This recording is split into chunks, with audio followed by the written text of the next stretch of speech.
प्रिय छात्रों, आज पृष्ठ रसायन का अध्ययन करेंगे हम। पृष्ठ रसायन क्या है, सरफेस केमिस्ट्री क्या है। पृष्ठ रसायन भौतिक रसायन विज्ञान की वह शाखा है जिसके अंतर्गत पृष्ठों पर विभिन्न प्रक्रमों का अध्ययन किया जाता है। पृष्ठ क्या है? पृष्ठ या उसको दूसरा कहते हैं सतह। पृष्ठ या सतह क्या है? पृष्ठ संघनित अवस्था की एक फिजिकल बाउंड्री है। फिजिकल बाउंड्री, संघनित अवस्था की फिजिकल बाउंड्री को पृष्ठ या सतह कहते हैं। इस पाठ को सरलता पूर्वक अध्ययन करने के लिए 3 भागों में हम इसे बांटा गया है। नंबर 1 अधिशोषण, दूसरा भाग है उत्प्रेरण, तीसरा भाग है कोलाइडी अवस्था।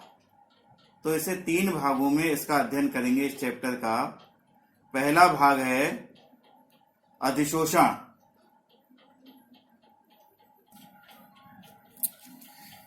तो पहला भाग है इसका अधिशोषण। अधिशोषण की परिभाषा क्या है? किसी पृष्ठ पर किसी पदार्थ के परमाणु, अणु या आयनिक स्पीशीज का जुड़ना अधिशोषण कहलाता है। जैसे ये एक पृष्ठ है, इस पृष्ठ पर किसी दूसरे पदार्थ के परमाणु, अणु या आयनिक अवस्था में वो स्पीशीज इसके पृष्ठ पर अधिशोषित हो जाती है, यानी एकत्र हो जाती है, जमा हो जाती है। तो उसको प्रक्रिया को अधिशोषण कहते हैं। जैसे एग्जाम्पल द्वारा समझिए, जैसे नम वायु में सिलिका जेल डालने पर वायु शुष्क हो जाती है। यदि नम वायु में हम सिलिका जेल डाल देंगे तो वायु शुष्क हो जाएगी, क्योंकि सिलिका जेल जल के अणुओं का अधिशोषित कर लेती है। सिलिका जेल जो है, सिलिका जेल के ऊपर इस प्रकार से जल के अणु उसके पृष्ठ पर अधिशोषित हो जाएंगे और वायु जो है शुष्क हो जाएगी। दूसरा एग्जाम्पल देखिए, किसी पात्र में रखी गैस हो, जैसे O2, H2, Cl2 में से कोई गैस किसी पात्र में अगर रखी हो और उसमें हम चारकोल डाल दें तो उसका दाब कम हो जाता है, क्योंकि चारकोल पाउडर गैस को अधिशोषित कर लेता है। तो चारकोल पाउडर की सतह पर इस प्रकार से जो है गैस जो है अधिशोषित हो जाती है, इसलिए उसका दाब कम हो जाता है। अब इस पाठ को आगे बढ़ाने के लिए कुछ शब्दावली प्रयुक्त होगी जिसकी जानकारी आपको होनी चाहिए। जैसे अधिशोषक, एडजॉर्बेंट, वह पृष्ठ जिस पर अधिशोषण होता है अधिशोषक कहलाता है। पृष्ठ कौन सा है? ये वाला पृष्ठ, ये पृष्ठ हो गया। इस पृष्ठ को क्या कहते हैं? अधिशोषक कहते हैं। ये पृष्ठ हो गया जिस पर अधिशोषण होना है, जिसकी सतह पर, पृष्ठ पर, तो इसे कहते हैं अधिशोषक। दूसरा है अधिशोष्य, वह पदार्थ जो किसी पृष्ठ पर अधिशोषित होता है, अधिशोष्य कहलाता है। एब्जॉर्बेट, ये अधिशोष्य हो गया, ये इस पर एकत्र हो रहा है जो पदार्थ, ये है अधिशोष्य। एब्जॉर्बेट कहलाता है, ये अधिशोषित हो रहा है। अब हम जनरली जो शब्द पढ़ते हैं वो अवशोषण पढ़ते हैं, एब्जॉर्प्शन। तो एब्जॉर्प्शन इससे बिल्कुल अलग है। ये एक स्थूल प्रक्रिया है, बल्क प्रक्रिया है, जिसमें किसी पदार्थ के परमाणु, अणु या आयनिक स्पीशीज किसी पदार्थ के भीतर प्रवेश करके समान रूप से वितरित हो जाती है। जैसे स्पंज को हम जल में डाल दें तो पूरी स्पंज में अंदर तक उसके जल प्रवेश कर जाता है। चाक को हम स्याही में डाल दें तो चाक में अंदर तक जो है स्याही आपकी जो है फैल जाती है, तो ये कहलाता है अवशोषण, जिसमें पृष्ठ के साथ साथ उसके भीतर भी वो पदार्थ परमाणु, अणु या आयन के रूप में वो अंदर भी समान रूप से प्रवेश कर जाता है, तो इसे कहते हैं अवशोषण, एब्जॉर्प्शन। अगला है विशोषण, डिसॉर्प्शन। किसी पृष्ठ पर अणुओं का पृथक होना विशोषण कहलाता है। जैसे ये अभी अधिशोषण हुआ, इस पर कोई पदार्थ पृष्ठ पर एकत्र हो गया, अभी यहां से अलग होना शुरू हो जाए, यहां से अलग होना शुरू हो जाए तो इसे कहते हैं हम विशोषण कहते हैं। अब अगला है शोषण। आपने खूब सुना है कि शोषण हो रहा है हमारा, तो लेकिन केमिस्ट्री की भाषा में शोषण का अर्थ दूसरा है, सॉर्प्शन। जब अधिशोषण तथा अवशोषण साथ साथ होता है तो इसे शोषण कहते हैं। अधिशोषण भी होगा और अवशोषण भी होगा, तो इसे जो है शोषण कहते हैं जब साथ साथ होगा तो। अब अगला है आक्लूजन। धातुओं पर गैसों का अधिशोषण आक्लूजन कहलाता है। जैसे पैलेडियम धातु पर अगर H2 का अधिशोषण होगा तो उसके लिए अलग से शब्द दिया गया है आक्लूजन। अब प्रश्न उठता है कि अधिशोषण का कारण क्या है, ये उसकी ऊपरी सतह पर अधिशोषण कैसे हो रहा है। तो अधिशोषण का कारण पृष्ठ पर उपस्थित मुक्त संयोजकताएं हैं जो अधिशोष्य के कणों को अपनी ओर आकर्षित कर लेती हैं, और वो अधिशोष्य जो है पृष्ठ पर जमा हो जाता है, एकत्र हो जाता है। किसी पृष्ठ की अधिशोषण क्षमता उस पृष्ठ पर उपस्थित मुक्त संयोजकताओं की संख्या पर निर्भर करती है। अर्थात हम कह सकते हैं कि पृष्ठ पर मुक्त संयोजकताओं की संख्या जितनी अधिक होगी उस पृष्ठ की अधिशोषण क्षमता उतनी अधिक होगी।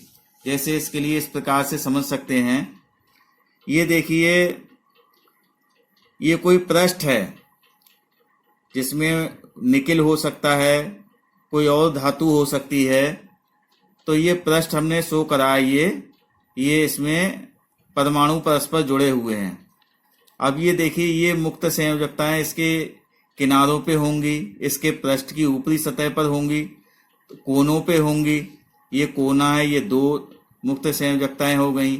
इसके पास ये यहाँ पर दरार आ गई तो एक संयोजकता ये हो गई, एक मुक्त संयोजकता हो गई ये हो गई, ये इसमें एक मुक्त संयोजकता हो गई, इधर एक हो गई दरार है, इसलिए इसमें इस पे कोने पे इस पे भी दो संयोजकताएं हैं। अब जो बीच में है देखिए, उस पर ये मुक्त संयोजकता, यहाँ पर कोई भी नहीं है, एक इधर दरार है इसलिए एक है। ये किनारे वाले पे एक संयोजकता है मुक्त संयोजकता, कोने वाले पे दो दो मुक्त संयोजकता है, जो बीच में है उस पर एक मुक्त संयोजकता है। तो कह सकते हैं कि मुक्त संयोजकताओं की संख्या कोनों पर, दरारों पर, खुरदरी सतह पर अधिक होती है, वहां पर अधिशोषण ज्यादा होगा। तो जहां पर मुक्त संयोजकताएं ज्यादा होंगी वहां पर अधिशोषण ज्यादा होगा।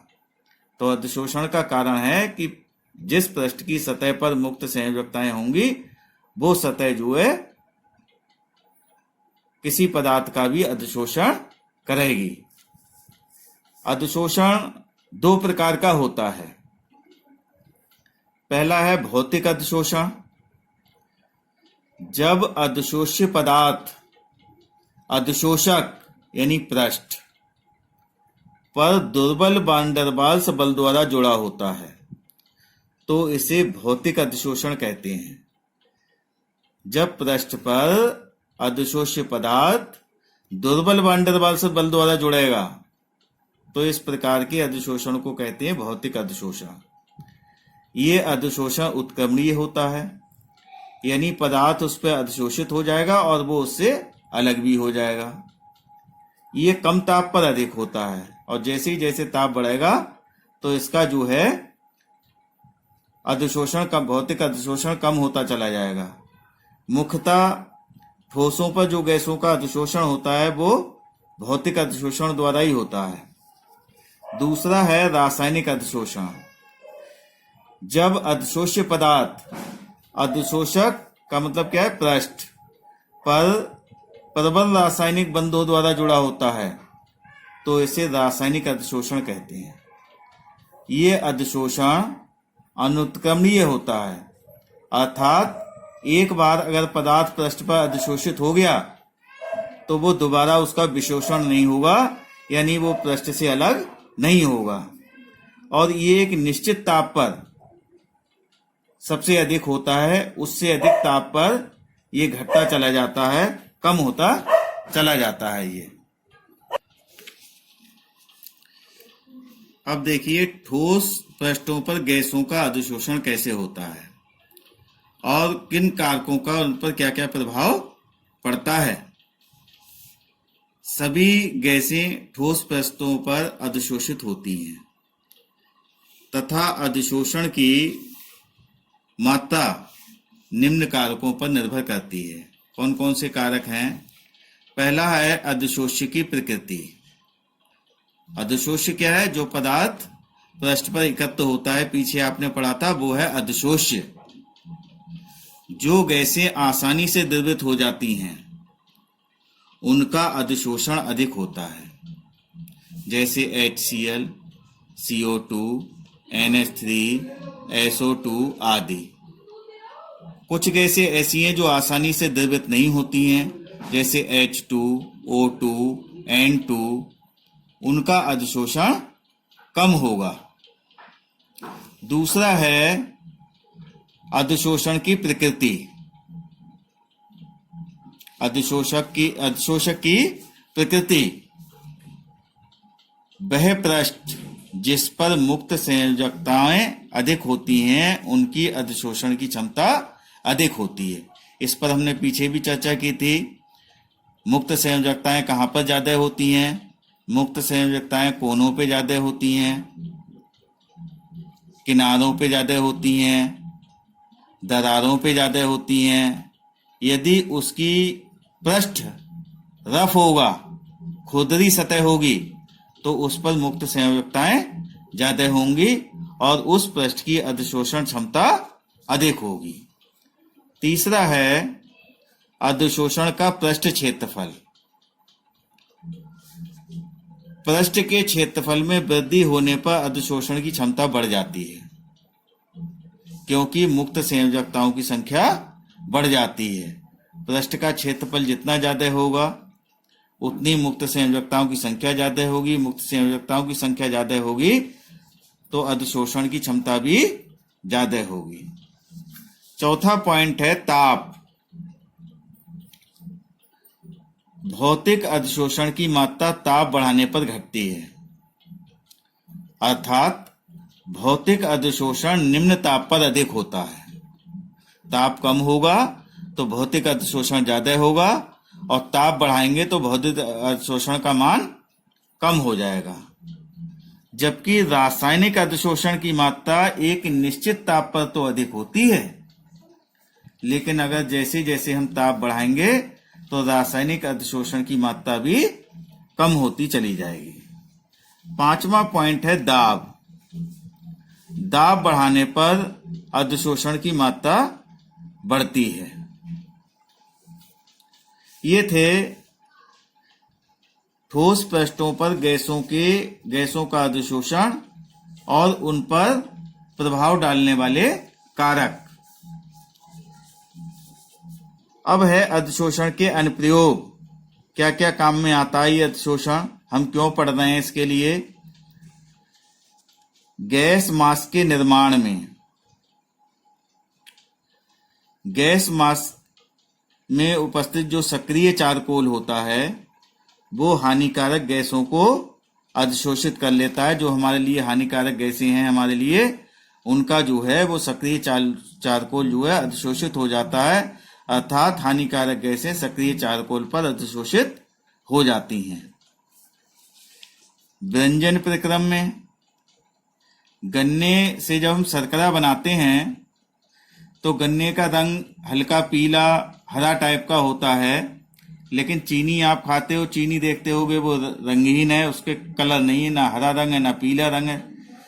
तो उसका व्यंजन करते हैं हम, उसमें जंतु चारकोल डाल देते हैं। तो जंतु चारकोल जो है उसमें उपस्थित गन्ने के रस में उपस्थित रंगीन पदार्थों को अधिशोषित कर लेता है। अनार्द्र वातावरण उत्पन्न करने में सिलिका जेल वातावरण की नमी को अधिशोषित कर लेता है, जिससे वातावरण में आर्द्रता कम हो जाती है। हमें जहां पर जो है नम वातावरण नहीं रखना है, शुष्क वातावरण रखना है, वहां सिलिका जेल के छोटे छोटे पैकेट बना के हम उसमें डाल देते हैं और वो सिलिका जेल जो है उसकी में उपस्थित नमी को अधिशोषित करता रहता है। चौथा है उच्च निर्वात उत्पन्न करने में।